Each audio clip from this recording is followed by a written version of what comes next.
Hello, thank you for being in a new video. A few moments ago, the Galaxy Unpack ended. Samsung surprised because at the end of the Galaxy Unpack showed a teaser video where it said Galaxy S25 Edge. Nobody expected it. Let's comment on that. Let's get started.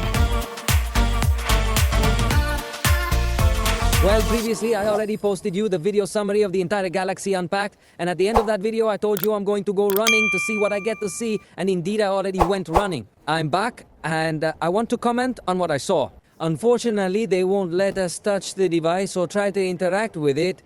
They won't even let us get very close, so there's little we can comment on officially. However, we can also start talking about ideas or what is coming. Because it seems that actually the rumor that came about Galaxy S25 Slim was not a reality, or was perhaps an alternative to this project, which is the official Galaxy S25 Edge. It's not simply a name change, because previously something about the Galaxy S25 Slim was supposedly already leaked, where we saw a device with 3 cameras on the back.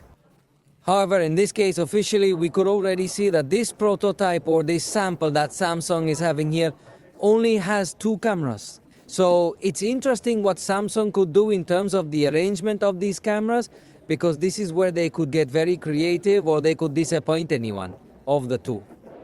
Devices with 2 cameras at present from Samsung in the high end, we could only say, is the Galaxy Z Flip, where Samsung bets on a configuration of ultra-wide camera and main camera.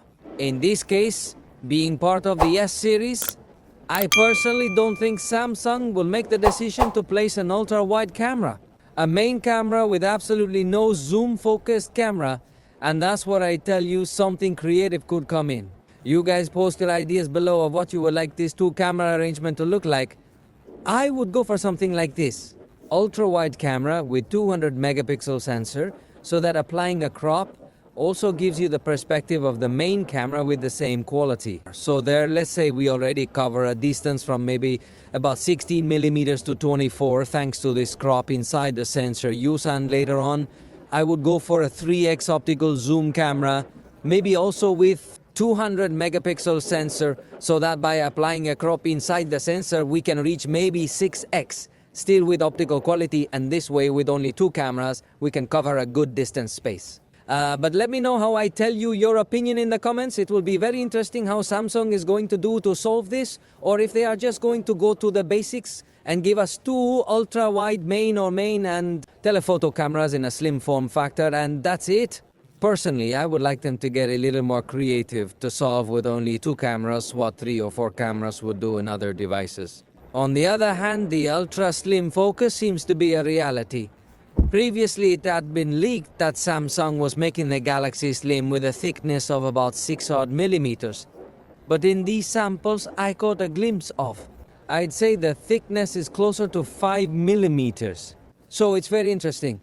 As I tell you, there is no official data or any information that I could share with you to complement the information. But what you see there is too attractive. Surely Samsung will use silicon and carbon batteries in this device in order to have such a thin design without sacrificing too much battery.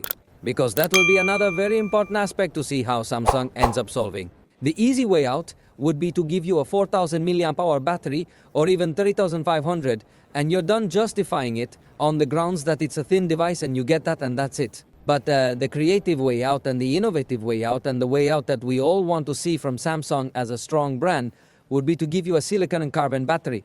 Possibly with the same 5000 mAh capacity that we see in other Samsung devices, but now with an ultra-thin design. However, here comes another thought that is coming to me at the moment, and that is why Samsung is betting on making such a slim design in its flagships that it has just introduced, like Galaxy S25 Ultra, Galaxy S25 Plus and Galaxy 25. Yes, it will end up betting on an even slimmer design anyway. It seems to me that in this sense, if Samsung wants to launch a line that specializes in being very thin, it should stop prioritizing so much the thin and light design in this high-end series. I think we all agree that we would like a device perhaps with the same thickness as the Galaxy S22 Ultra, which was not such a thick device, but thicker than the current one, but with a much larger battery. This way Samsung would have a line that gives priority to the battery without paying so much attention to thickness or weight, and another line focused entirely on having an ultra-thin and ultra-light device. Now, let me know your thoughts in the comments. Possibly this device is more of a demonstration of power, saying, I can make a device this thin and here it is, than actually a functional device for the market. But I insist, let me know all your thoughts there at the bottom, because for now we are just having this speculation or these comments around this device that Samsung presented. Regarding the name, it wouldn't be the first time Samsung has used Edge. It used it a long time ago when it started putting the curved screens, because Edge means edge in Spanish. Then that nomenclature they have taken it back, but without curved screen. In this case we see that the device has a straight screen. If they put curved screen, it would be very interesting also how thin the edge of the ends could get to feel. But I think I agree with that they have placed a flat screen. Let me know everything here, because I will be reading your comments and interacting with you. This is going to be more of a friends conversation after seeing the Galaxy Unpacked and what Samsung showed here. I hope you liked this video. If you did, you know you can point it out, and we'll see you next time.